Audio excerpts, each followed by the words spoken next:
সুপ্রিয় দর্শক শ্রোতা আসসালামু আলাইকুম। যারা বাগানের জন্য চারা গাছ খুঁজছেন, অরিজিনাল চারা পাচ্ছেন না, প্রতারিত হচ্ছেন, প্রতারিত শিকার হচ্ছেন, আজকের ভিডিওটি তাদের জন্য। প্রথম থেকে শেষ পর্যন্ত দেখবেন। আজকে চারা কিন্তু উঠানো হয়েছে 150 পিস চারা। এই চারাটি যাবে ঝিনাইদহতে।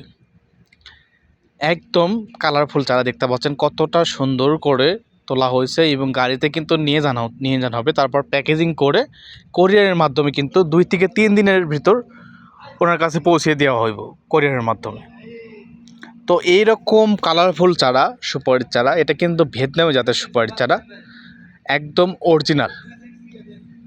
আরও আমাদের বাগানে সুপারির চারা আছে, হাইব্রিড পাঙ্গা, দেশি, বরিশালি, রংপুরি। আমার আইডিতে ভিডিও ছাড়া আছে, সেগুলো আপনারা চাইলে দেখে আসতে পারেন। আমরা কী রকম চারা ডেলিভারি দেই, কালারফুল কিনা, আমাদের চারার কোয়ালিটিফুল কীরকম, আগে দেখবেন, বুঝবেন, তারপরে চারাগুলো ক্রয় করবেন। আপনারা টাকা দিয়ে জিনিস কিনবেন, 2টা জায়গায় যাচাই করবেন, যাচাই করে তারপরে চারাগুলো ক্রয় করবেন। আর এখন প্রতারিত হচ্ছেন, অনেকেই প্রতারিত হচ্ছেন।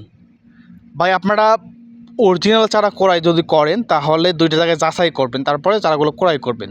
আপনাদের সামনে দেখাচ্ছে একটা যে ভালো কালারফুল চারা, কিন্তু অরিজিনাল না, দেশি বলে চালিয়ে দিচ্ছে। তো অবশ্যই আপনারা 2টা জায়গায় যাচাই করবেন, শুধু সুপারি দিয়ে না। আপনারা যে কোনো চারা গাছ ক্রয় করুন, ফলমূল, যে কোনো ফলের গাছ, কাঠের গাছ, যার যে গাছ লাগবে সেই গাছই ক্রয় করুন, কিন্তু 2টা জায়গায় যাচাই করে তারপরে চারাগুলো ক্রয় করুন। তো যাদের লাগবে এ ধরনের চারা গাছ, সুপারির চারা গাছ এবং যে কোনো চারা গাছ, আমাদের বাগানে প্রচুর পরিমাণ চারা আছে ইনশাল্লাহ। এখন ঠান্ডা সময়, শীতের সময়, তো যারা চারা গাছ ক্রয় করেন নাই, ভাবছেন ক্রয় করবেন, তো অতি শীঘ্রই ক্রয় করে নেন। ধন্যবাদ।